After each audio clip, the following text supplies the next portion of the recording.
Offrir une couverture aérienne à votre équipe. Comme vous l'avez appris jusqu'à présent, les chefs de projet constituent des équipes qui atteignent les objectifs du projet de différentes manières, allant de la délégation de responsabilités et de la hiérarchisation des tâches à la promotion de la confiance et de la sécurité psychologique. Mais il y a une autre compétence des grands chefs de projet que nous aborderons dans cette lecture, la capacité de fournir une couverture aérienne pour protéger leur équipe. La couverture aérienne fait référence au soutien et à la protection d'une équipe face à des demandes hors de portée ou à des critiques de la part des dirigeants. Qu'est-ce que la couverture aérienne ? Une grande partie de ce que nous avons couvert tout au long de ce programme s'est concentrée sur la direction et la gestion d'une équipe de projet. Une grande partie de la gestion de projet implique de superviser le travail des autres, mais cela implique également de gérer les besoins et les attentes de ceux qui vous sont supérieurs. Ces personnes sont vos parties prenantes, les sponsors du projet et les autres dirigeants de votre organisation. Bien que les besoins et les demandes de vos parties prenantes soient cruciaux pour la réussite du projet, il peut arriver un moment où vous devrez prioriser les besoins de votre équipe par rapport aux désirs de vos parties prenantes. C'est ce qu'on appelle fournir une couverture aérienne pour votre équipe, et c'est une partie importante de la gestion d'un projet.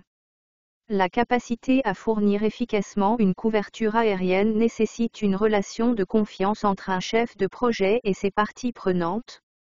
Dans cette relation, le chef de projet vise à démontrer ses capacités à diriger une équipe et à communiquer efficacement. Il y a un certain risque à fournir une couverture aérienne. Parfois, un chef de projet fournit une couverture aérienne et l'équipe de projet n'est toujours pas en mesure d'atteindre les objectifs du projet.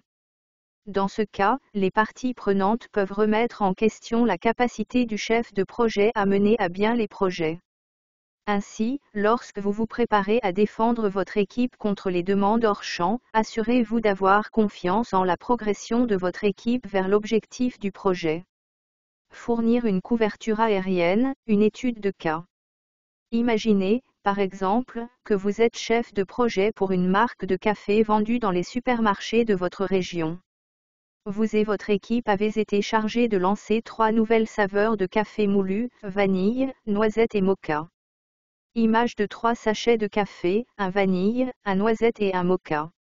Cependant, bien dans la phase d'exécution, votre porteur de projet fixe un rendez-vous avec vous pour faire une demande hors champ, il souhaite ajouter un café au caramel à la gamme de produits. Votre équipe est déjà à pleine capacité et se prépare à lancer les saveurs convenues, et une 4e saveur ajouterait une quantité déraisonnable de travail et de stress à votre équipe très occupée. Discutons de la manière dont vous pourriez fournir une couverture aérienne à votre équipe dans une situation comme celle-ci. Dire « non » sans dire explicitement « non ». Une façon de fournir une couverture aérienne à votre équipe est de dire « non » à la demande de votre sponsor sans dire explicitement « non ». Il y a quelques façons de le faire.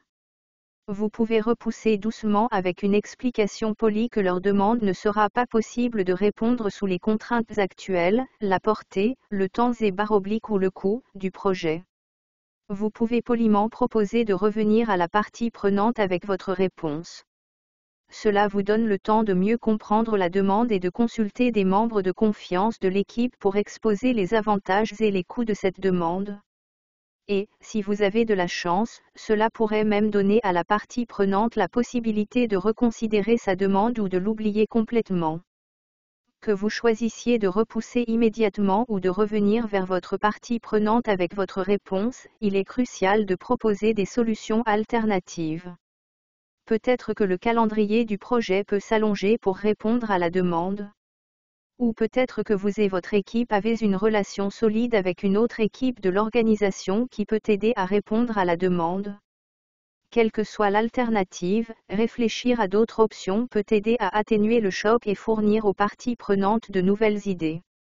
Par exemple, vous envisagez de dire à votre sponsor que le calendrier actuel du projet ne permettra le lancement que de 3 nouvelles saveurs de café, et que le lancement d'une 4e saveur ne serait possible qu'en repoussant la date de lancement de 2 mois. Si vous deviez répondre à votre parrain de cette manière, vous seriez à la fois en train de refuser gentiment sa demande et de lui proposer une alternative qui pourrait fonctionner pour votre équipe. Bien qu'une simple réponse, non, puisse frustrer la personne qui fait la demande, une répulsion douce associée à des options alternatives peut protéger votre équipe d'un nouveau travail tout en préservant votre relation professionnelle avec les parties prenantes. Si vos parties prenantes font confiance à vos capacités de leadership et à votre point de vue, elles seront plus susceptibles d'accepter votre refus et vos solutions alternatives. Intervenir en coulisses. Une autre façon pour les chefs de projet d'offrir une couverture aérienne à leurs équipes est de maîtriser le défi d'intervenir délicatement en coulisses lorsqu'une partie prenante fait des demandes irréalistes ou propose des critiques déraisonnables. En continuant avec notre exemple de société de café, vous savez à quel point votre équipe a été travaillée pour lancer les nouveaux produits. Pour éviter de causer le stress supplémentaire qui pourrait venir du fait de savoir que la partie prenante souhaite augmenter sa charge de travail, vous évitez de partager cette demande avec toute votre équipe de projet. Cela ne signifie pas pour autant que vous devez trouver une solution tout seul. Au lieu de convoquer une réunion d'équipe pour discuter de la demande de la partie prenante pour une nouvelle saveur, vous ne consultez que 2 membres de confiance de votre équipe pour aider à réfléchir à des solutions. L'un de ces membres de l'équipe mentionne qu'il sait que 2 nouvelles saveurs devraient être ajoutées à la gamme de produits d'automne dans 6 mois, et que peut-être la saveur caramel pourrait être lancée alors au lieu du groupe actuel. Cela donnerait à votre équipe plus de temps pour travailler sur le développement du produit tout en répondant à la demande de la partie prenante. En fin de compte, vous apportez les suggestions d'ajouter la saveur à la gamme de produits d'automne ou de repousser la date de lancement de la gamme actuelle aux sponsors du projet, et ils acceptent votre solution pour lancer la nouvelle saveur à l'automne. Gérez les attentes de vos parties prenantes tout en faisant appel à des coéquipiers pertinents en fonction du besoin de savoir était ici essentiel. Cela a permis à votre équipe de se concentrer sur son travail sans risque d'augmentation de la charge de travail ou de distraction inutile. Clé à emporter. Fournir une couverture aérienne à votre équipe demande de la pratique. Cela nécessite un équilibre minutieux entre les besoins de vos parties prenantes et les besoins de votre équipe de projet. Au fur et à mesure que vous acquérez de l'expérience dans la conduite de projet, vous développerez un sens aigu de la gestion de situations nuancées comme celle-ci et fournirez la couverture aérienne dont votre équipe a besoin pour faire de son mieux.